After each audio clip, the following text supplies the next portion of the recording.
केजरीवाल से पूछ रहा हूँ जातिगत जनगणना के बारे में क्या राय है उनकी, तो वो नहीं बोलेंगे। रिजर्वेशन में प्रमोशन के मामले पर क्या राय है, नहीं बोलेंगे। निजी क्षेत्र में आरक्षण होना चाहिए नहीं होना चाहिए, नहीं बोलेंगे। तो आप समझिए कि केजरीवाल भी कहीं ना कहीं खामोशी से मनुवाद का ही समर्थन कर रहे हैं। उसको पता है कि लालाजी सांसद राज्यसभा सांसद बनाने हैं केजरीवाल को, तो किसको बनाएगा।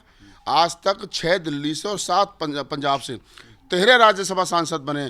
13 में ना कोई मुसलमान है, ना कोई दलित है, ना कोई पिछड़ा है। केजरीवाल जाति से बनिया है, तो क्या बनिया वोट उसको करता है? नहीं ना। मनीष सिसोदिया ठाकुर है, तो ठाकुर वोट करता है? नहीं ना। आतिशी किस जाति के, आतिशी की जाति के वोट मिलते हैं? नहीं ना। संजय सिंह ठाकुर है कि ठाकुर वोट करता है? नहीं ना। राघव चड्ढा पंजाबी, तो पंजाबी ने वोट दिया है? नहीं ना। जब उनके जो शीर्ष नेतृत्व जिस जाति से आते हैं उस जाति का वोट ही उनके साथ नहीं है। वोट तो चाहिए उनको मुसलमानों का, दलितों का, पिछड़ों का, मुख्य बैकवर्ड का है। और जो जब राज्यसभा जाएंगे तो राज्यसभा जाएंगे लालाजी ठाकुर जी, दुबे जी, त्रिवेदी, चतुर्वेदी, उपाध्याय जी, गुप्ता जी, मिश्रा जी।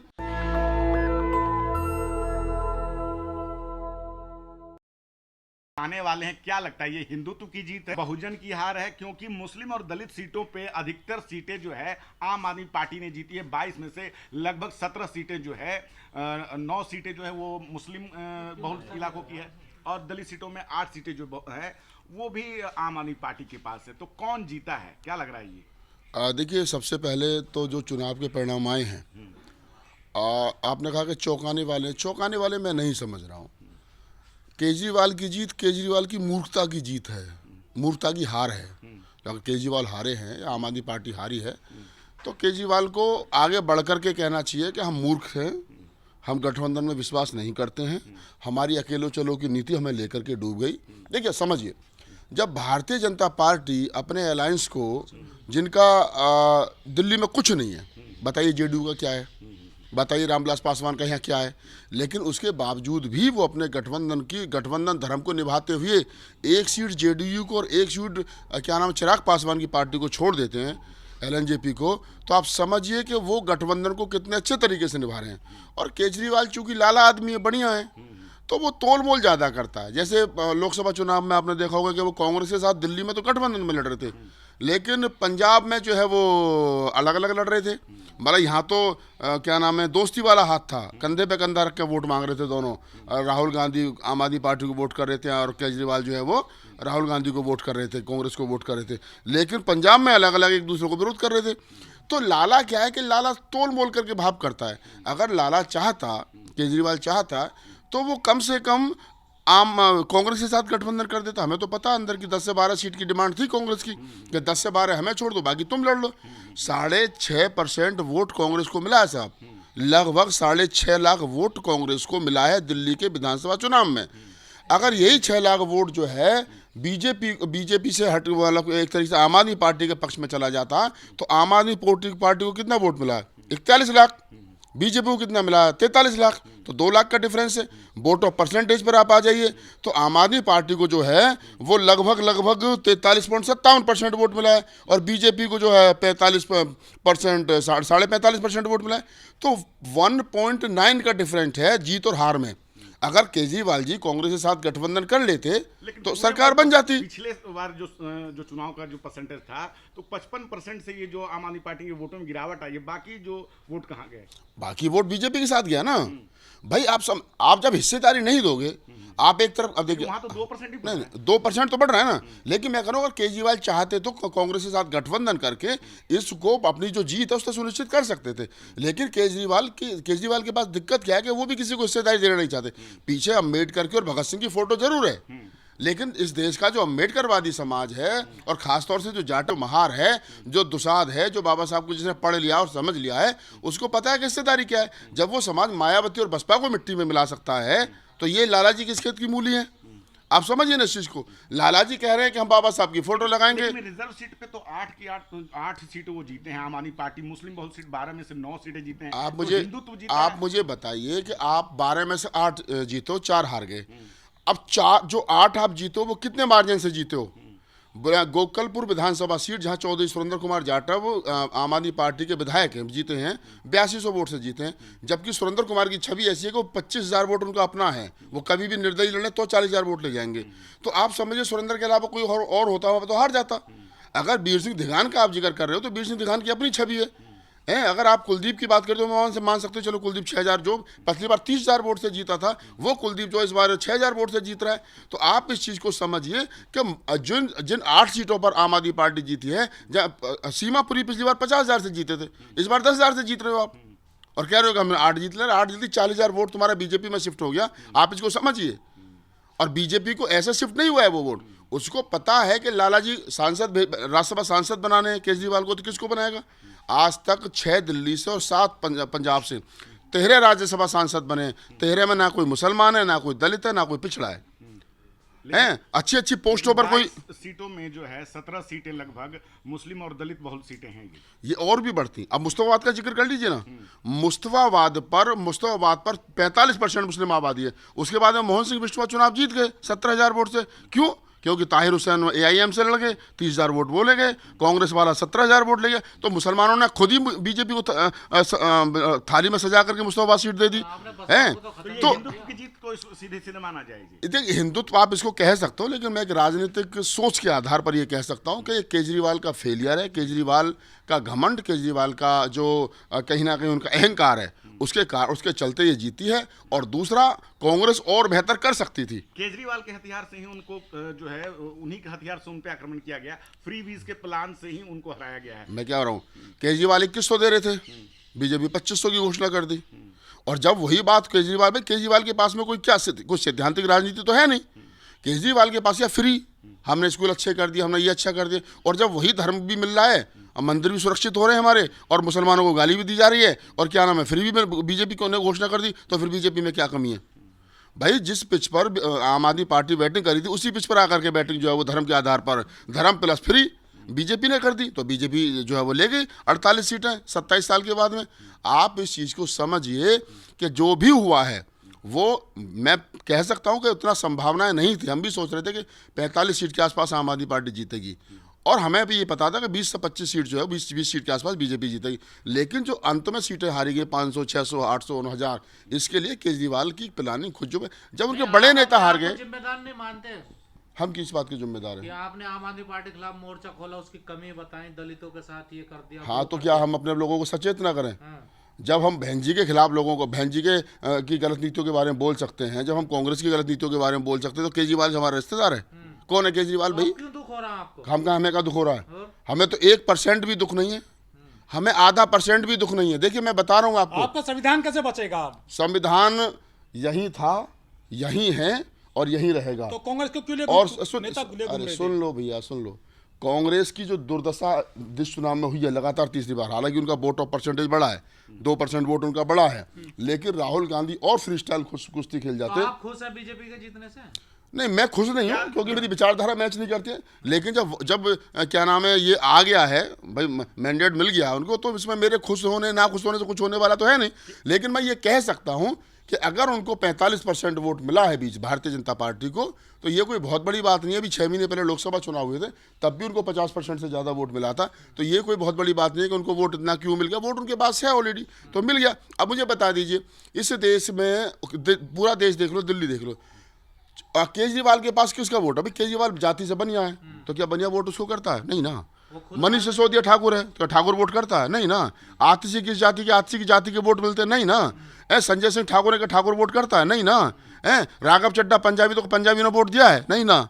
जब उनके जो शीर्ष नेतृत्व की जिस जाति से आते हैं, उस जाति का वोट ही उनके साथ नहीं है। वोट तो चाहिए उनको मुसलमानों का, दलितों का, पिछड़ों का, मोस्ट बैकवर्ड का है। और जो जब राज्यसभा जाएंगे तो राज्यसभा जाएंगे लाला जी, ठाकुर जी, दुबे जी, त्रिवेदी, चतुर्वेदी, उपाध्याय जी, गुप्ता जी, मिश्रा जी। तो ये अब आम आदमी भी सोचता है कि अगर उनके पास में 5-7% वोट कम हुआ है, तो उसका सबसे बड़ा कारण यह है कि केजरीवाल जो कहते हैं, अब केजरीवाल जब पूछ रहा हो जातिगत जनगणना के बारे में क्या राय है उनकी, तो वो नहीं बोलेंगे। रिजर्वेशन में प्रमोशन के मामले पर क्या राय है, नहीं बोलेंगे। निजी क्षेत्र में आरक्षण होना चाहिए, नहीं होना चाहिए, नहीं बोलेंगे। तो आप समझिए कि केजरीवाल भी कहीं ना कहीं खामोशी से मनुवाद का ही समर्थन कर रहे हैं। और ये देखिए, एक मनुवादी चला गया, दूसरा मनुवादी आ गया। एक कट्टर मनुवादी है, एक सॉफ्ट मनु। अरे हम तो पहले दिन से कह रहे हैं, हम तो कितनी बार कहा है, उसकी पैंट के नीचे खाकी। अगला चुनाव बिहार में है, क्या लगता है इस चुनाव का कितना असर आएगा ठीक 6 महीने बाद? मैं ये कह सकता हूँ बिहार के चुनाव के बाद में एडवांस में, कि अगर कांग्रेस ने अपनी गलतियां नहीं सुधारी जो वो लगातार कर रही है, कांग्रेस के पास में संगठन नहीं है, कांग्रेस के पास अच्छे वक्ता नहीं है, राहुल गांधी के आसपास ऐसे जो लोग नहीं है जो चेहरे हों, भाई आपको दलितों का वोट चाहिए तो दलित चेहरा आपके साथ होना चाहिए। कहाँ है बताइए? आप कांग्रेस पे उंगली नहीं उठा सकते। क्यों नहीं उठा सकते? हम कह रहे हैं ना आपको कि राहुल गांधी के आसपास दलित चेहरा नहीं है। मुस्लिम चेहरा बताइए कि इमरान प्रताप गढ़ी को ले, खड़गे साहब राष्ट्रीय अध्यक्ष है, उनकी उम्र हो चुकी है, जवान यूथ चेहरा राहुल गांधी के साथ कोई है नहीं है। और दूसरी बात, मैं एक बात इससे बड़ी बात ये कह रहा हूँ कि बिहार के अंदर जो जातियाँ, जैसे जातिगत जनगणना की बात हुई तो जातिगत जनगणना कराई नीतीश सरकार ने।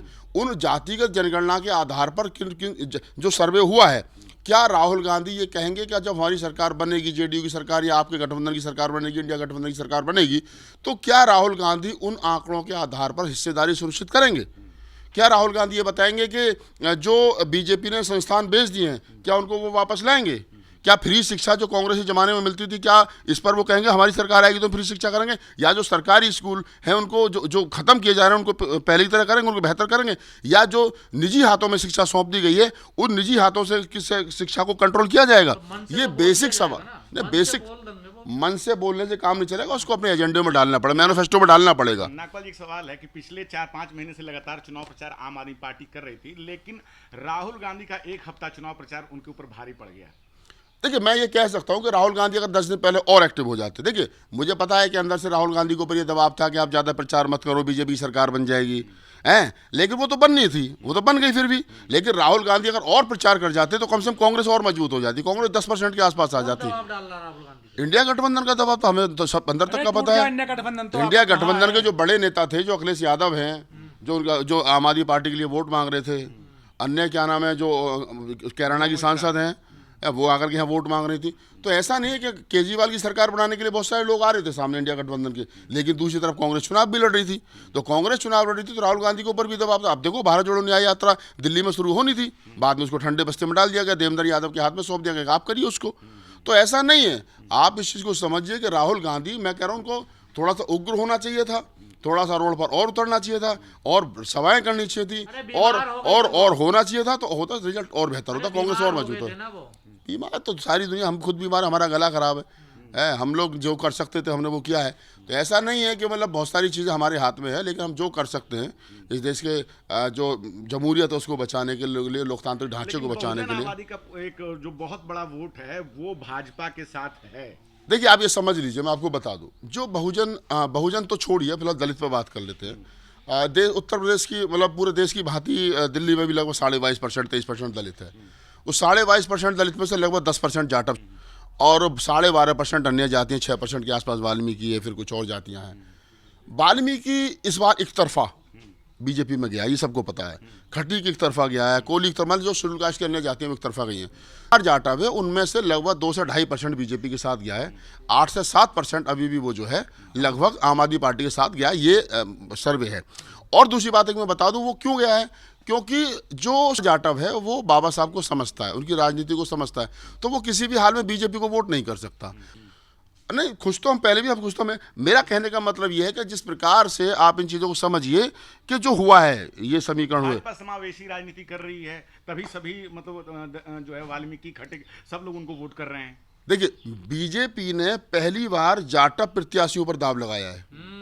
भारतीय जनता पार्टी इतनी आसानी से जाटव प्रत्याशी नहीं उतारती थी दिल्ली में, लेकिन इस बार लगातार उसने कई सीटों पर जाटव प्रत्याशी उतारे हैं। आप देखिए, रिजर्व सीट, हाँ, ये भी कहा है कि हमने 12 के बजाय 13 पे लड़ाए हैं, ठीक है, ये भी उन्होंने कहीं ना कहीं कहने की कोशिश और बताने की कोशिश की है।